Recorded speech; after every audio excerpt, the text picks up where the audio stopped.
जय हिंद दोस्तों आज के इस वीडियो में हम लोग एसएससी जीडी 2022 के लिए रीजनिंग के सवाल करने वाले हैं और रीजनिंग का एसएससी जीडी का जो हम चलाएंगे उसका ये पहला क्लास है। ठीक है, तो वैसे ही प्रश्नों को देखने वाले हैं जैसे आपके एसएससी जीडी में प्रश्न पूछे जाते हैं और ये प्रश्न होने वाले हैं जो प्रीवियस ईयर्स पेपर्स हैं एसएससी जीडी कांस्टेबल के, उनके बेसिस पर, उनके आधार पर ये प्रश्न लिए गए हैं और इन प्रश्नों को बड़े अच्छे तरीके से, बड़े शॉर्ट ट्रिक से हम लोग समझेंगे। तो वीडियो को पूरा देखते रहिएगा। चलिए शुरू करिए। अगर आप हमसे जुड़ते हैं यहाँ पर इस चैनल पर तो एसएससी जीडी की जो रीजनिंग है और मैथ है उसकी पूरी तैयारी आपको करा दी जाएगी। ठीक है, इसकी मदद से आप अपने स्कोर को अच्छा कर पाएंगे, आप अपने स्कोर में डेवलप कर पाएंगे। ठीक है, तो चलिए फिर शुरू किया जाए आज का ये पहला क्लास। ऐसे ही डेली क्लास आती रहेंगी एसएससी जीडी के लिए। ठीक है, तो यहाँ पर पहला देखिए, पहला क्वेश्चन क्या दिया गया है। पहला दिया है 14-13 बराबर 9 दिया है। अब यहाँ पर 14 के बीच में, 14 और 13 के बीच में ये एक हैज का चिन्ह दिया गया है, तो इसमें कुछ ना कुछ रिलेशन बता रहा है। ठीक है, जिसका वैल्यू कितना है 9, तथा ऐसे ही इन दोनों में रिलेशन है, उसका वैल्यू 18 है। तो बताना है कि सेम रिलेशन के अनुसार इन दोनों का वैल्यू क्या हो जाएगा। ठीक है, तो देखिएगा बड़े ध्यान से यहाँ पर, है ना। पहले तो अगर जोड़ते हैं हम 14 और 13 को तो 9 के बराबर कभी नहीं आएगा। ठीक है, तो दूसरा तरीका हम ये अपनाते हैं यहाँ पर कि अगर इनके अंकों को जोड़ दिया जाए तो 1 और 4 कितना होगा, 5 हो जाएगा। ठीक है, और इसके अंकों को जोड़िए तो इसके अंकों को जोड़ेंगे तो 1 और 3 कितना हो जाएगा, 4 हो जाएगा। अब अगर इनको आपस में जोड़ दिया जाए तो किसके बराबर हो जाएगा, 9 के बराबर। यहाँ पर तो ये जो तरीका है वो हमारा काम कर गया। क्या यही तरीका इसके लिए भी काम कर रहा है? देखिएगा, 2 और 7 को जोड़ेंगे यानी इसके अंकों का योग कितना होगा, 9।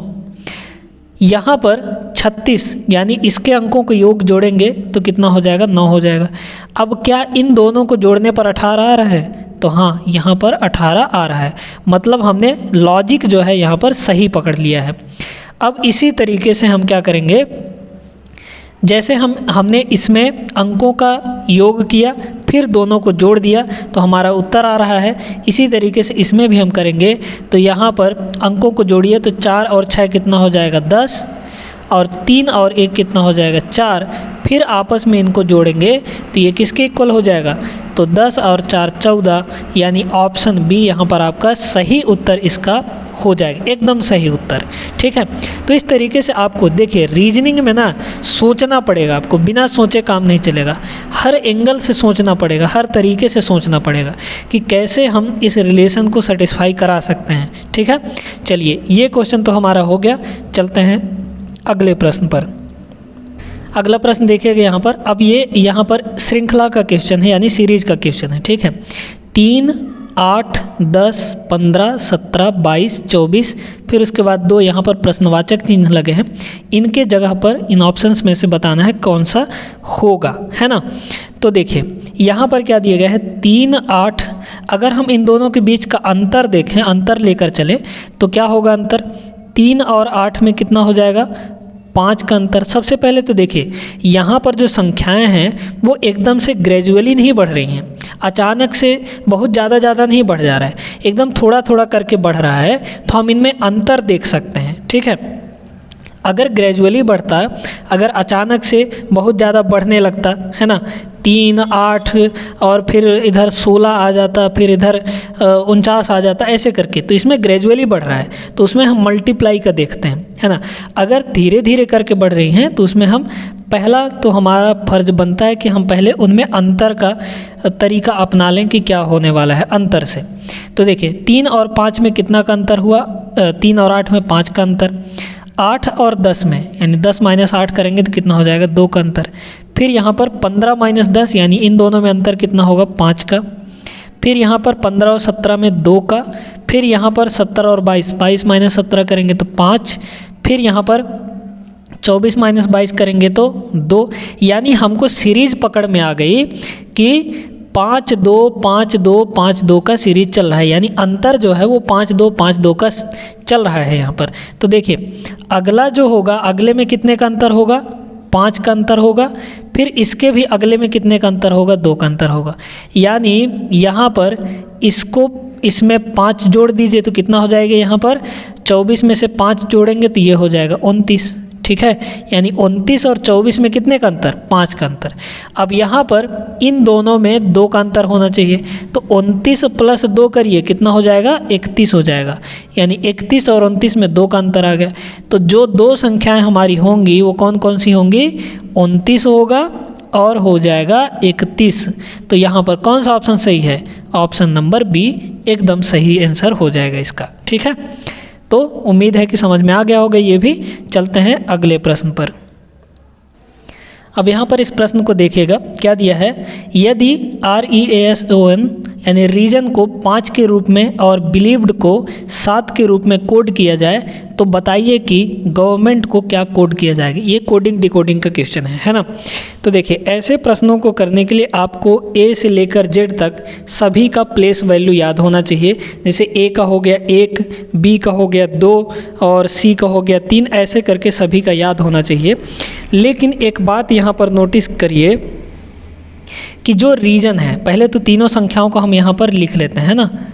तो पहली संख्या क्या है, REASON, और दूसरी संख्या क्या है, बिलीव्ड यानी BELIEVED है ना, बिलीव्ड। फिर उसके बाद जो जिसका हमको पूछा जा रहा है वो क्या है, गवर्नमेंट है ना, GOVERNMENT,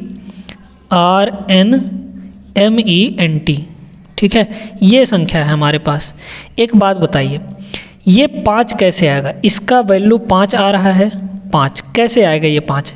अब एक बात बताइए, यहाँ पर क्या सभी के प्लेस वैल्यू को जोड़ने पर 5 आ सकता है, कभी नहीं आएगा, क्योंकि सबका वैल्यू तो ज़्यादा हो जाएगा, यानी जोड़ने पर बहुत ज़्यादा आ जाएगा, ठीक है भाई। जैसे A का 1 हो गया, O का कितना होता है, A है ना 15 हो जाएगा, तो 1 और 15 तो ऐसे ही 16 हो गया, यानी 5 से बहुत ज़्यादा चल जाएगा।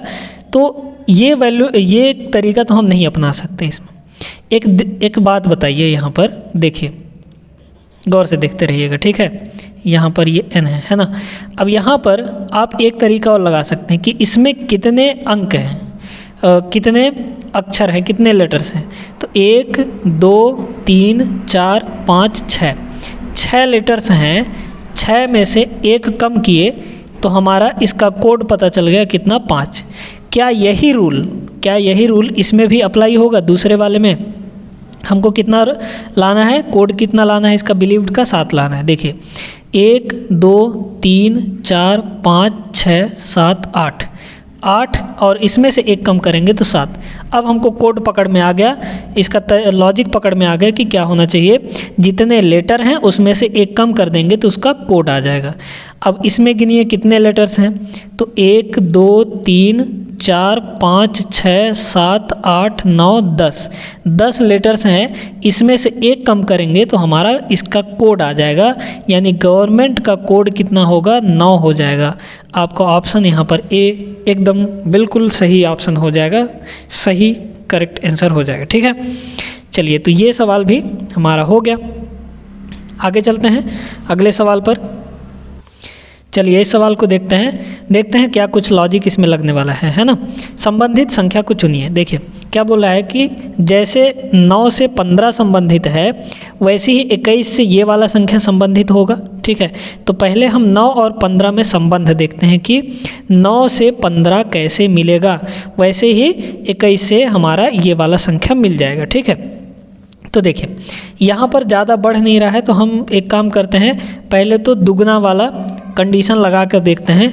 तो यहाँ पर 9 दूना 18, यहाँ पर थोड़ा सा हम इसको अच्छे से लिख लेते हैं, 9 फिर 15 फिर समानुपात 21 और अनुपात यहाँ पर कौन सा संख्या होगा, ठीक है। अगर हम दुगना का कंडीशन लगाते हैं, ठीक है, तो यहाँ पर देखिए दुगना का कंडीशन अगर लाएं तो 9 दूना 18 हो जाएगा, है ना, मल्टीप्लाई 2 और माइनस हम कितना करें, 3 करेंगे, है ना। तो 18 माइनस 3 है, दुगना करके 3 करेंगे, 3 माइनस करेंगे तब हमारा 15 आएगा। तो यहाँ भी दुगना करके 3 माइनस करना पड़ेगा। तो 21 दूना कितना हो गया, 21 दूना हो गया 42, है ना, 21 दूना हो गया 42। और इसमें 3 कम किए हैं तो इसमें भी 3 कम करिए, तो कितना हो जाएगा 39 हो जाएगा। क्या ऑप्शन में 39 है कहीं पर? कहीं पर भी नहीं है, यानी ये लॉजिक हमारा फेल हो गया, ये लॉजिक इसमें नहीं लगने वाला है। ठीक है, तो अब क्या कर सकते हैं हम इसको? एक काम करिए, यहाँ पर क्या हम इसको और थोड़ा सा छोटा कर लें? और छोटा कर लेते हैं। तो 3 से दोनों कट रहा है तो दोनों को 3 से काट दीजिए, तो ये हो गया 3 तिहाई 9, ये कितना हो जाएगा 3 पंचे 15 हो जाएगा। ठीक है, अब यहाँ पर देखिए, यहाँ पर देखिए इसको भी हम 3 से काटेंगे, तो इसको जब 3 से काटेंगे तो ये कितना आएगा 7। ठीक है, यहाँ पर अनुपात कितना होना? अच्छा एक सेकेंड रुकिएगा यहाँ पर। अच्छा, इसको हम किससे काटे हैं? इसको हम दोनों को 3 से काटे हैं ना, दोनों को किससे काटे हैं? 3 से काटे हैं। तो यहाँ पर हमको 3 लाना है और 5 लाना है, यहाँ पर 3 और यहाँ पर 5 होना चाहिए, तो हम इसको कितने से काटेंगे? 7 से काटेंगे, तो इसको 7 से काटेंगे। अब यहाँ पर ऐसा कौन सा संख्या रख दें जिसको 7 से काटने पर 5 आ जाए? तो 7 और 5 का गुणा करिए, 35 हो जाएगा, है ना। तो 35 को अगर 7 से काटेंगे तो 3 आ जाएगा, यानी ये लॉजिक हमारा सही हो गया। यहाँ पर ऑप्शन में भी 35 दिया गया है। ठीक है, एक बार फिर से इसको समझिए, देखिएगा यहाँ पर, है ना। क्या दिया गया है? थोड़ा सा हम इसको बैक करते हैं। देखिए हम क्या किए, इन दोनों को 3 से काट दिए, है ना। किससे काट दिए? 3 से काट दिए। इन दोनों को 3 से काट दिए तो 3 और 5 आ गया, ठीक ना। अब देखिए यही 3 और 5 हमको यहाँ भी लाना है, यहाँ भी 3 और यहाँ पर 5, तो हम इसको किससे काटेंगे? 7 से काटेंगे। ठीक है, हम इसको 21 को 7 से काटेंगे तब तो यहाँ पर 3 आएगा। और यहाँ पर ऐसा कौन सा संख्या हो जाए जिसको 7 से काटने पर 5 आ जाए? तो 7 और 5 का मल्टीप्लाई कर दीजिए, यानी कितना हो जाएगा? यहाँ पर आपका प्रश्नवाचक चिन्ह के जगह पर 35 हो जाएगा।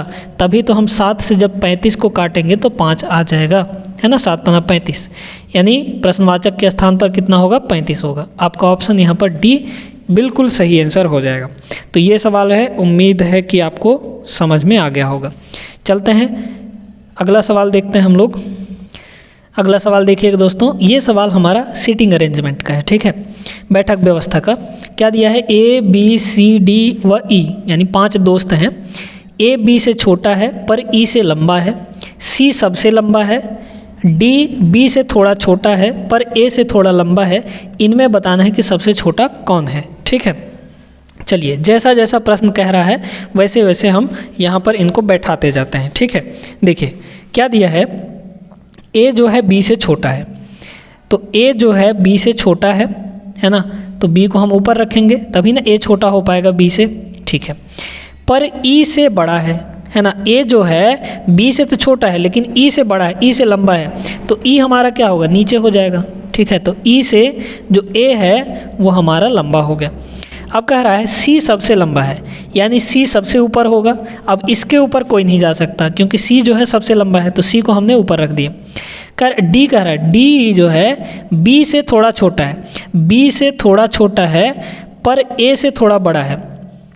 बी से छोटा लेकिन ए से बड़ा, यानी इन दोनों के बीच में कहीं पर डी आएगा, है ना।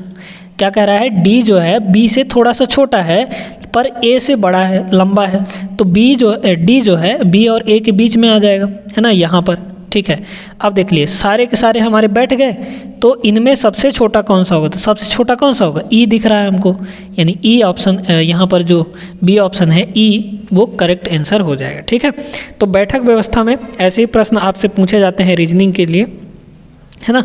उम्मीद है कि ये सवाल भी आपको अच्छे से क्लियर हो गया होगा। तो आज की इस वीडियो में बस इतना ही। ये पहला क्लास था हमारा रीजनिंग का एसएससी जीडी 2022 के लिए।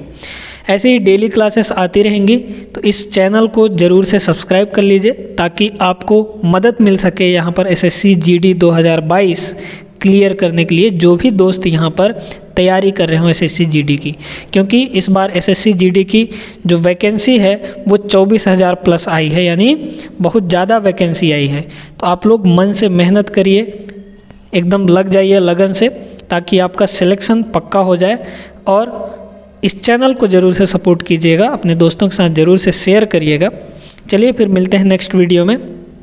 अगले दिन अगला क्लास लेकर, क्लास सेकंड लेकर, यहाँ पर जितने भी दिन हैं उतने दिन हम रीजनिंग के, जितने भी दिन बचे हैं एसएससी जीडी के, उतने दिन हम यहाँ पर रीजनिंग के क्लास लेकर आते रहेंगे डेली, है ना, डेली आएगा। तो चलिए फिर मिलते हैं नेक्स्ट वीडियो में, तब तक आप सभी अपना ख्याल रखिए। जय हिंद।